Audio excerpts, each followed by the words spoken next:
அவங்க எல்லாருமே இந்த பாடலை பாடி முருகப்பெருமானோட அந்த நோய் குணமாகணும்ட்டு நானும் வேண்டி இந்த பாடலை சொல்கிறேன். எந்த தெய்வத்துக்கும் இல்லாத ஒரு சிறப்பு முருகப்பெருமான் இருக்குன்னு கிட்டத்தட்ட ஒரு 1,00,000 சிறப்புகளை சொல்லிட்டே போகலாம். அதில் தெய்வத்துக்கு மட்டும்தான் ஒரு சில பேரோடு சேர்ந்து வரும். அதில் கந்தனாக இருக்கட்டும், முருகனாக இருக்கட்டும், இது எல்லாமே இந்த கண் சம்பந்தமான ஒரு வார்த்தையிலேயே முடியுது. உண்மையான பேர் கந்தகன் சொல்லுவாங்க.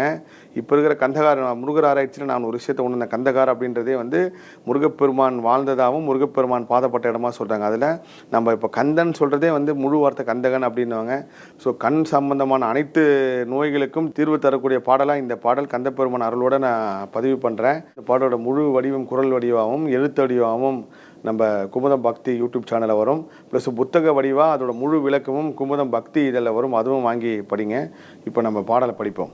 சந்தனம் திமிர்ந்தனைந்து குங்குமங் கடம்பிலங்கு சான்பகஞ் செறிந்திலங்கு திரடோளும் தண்டயஞ்சிலம்பலம்ப வெண்டயஞ்சலஞ்சலன்று சஞ்சிதஞ்சதங்கை கொஞ்ச மயிலேறி திந்தி மிந்தி மிந்தி மிந்தி மிந்தி தந்த நந்தனென்று சென்ற சைந்துகந்து வந்து கிருபையோடே சிந்தையங்குளம் புகுந்து சந்ததம் புகழ்ந்துணர்ந்து செம்பதம் பணிந்திரென்று மொழிவாயே அந்த மந்தி கொண்டிலங்கை வெந்தழிந்திடும் பகண்டன் அங்கமும் குலைந்தரங்குள் பொடியாக அம்பகும்பனுங்கலங்க வெஞ்சினம் புரிந்து நின்று அம்பு கொண்டு வென்ற கொண்டல் மருகோனே இந்துவும் கரந்தை தும்பை கொன்றையஞ்சலம்புனைந்திடும் பரன்ற நண்பில் வந்த குமரேச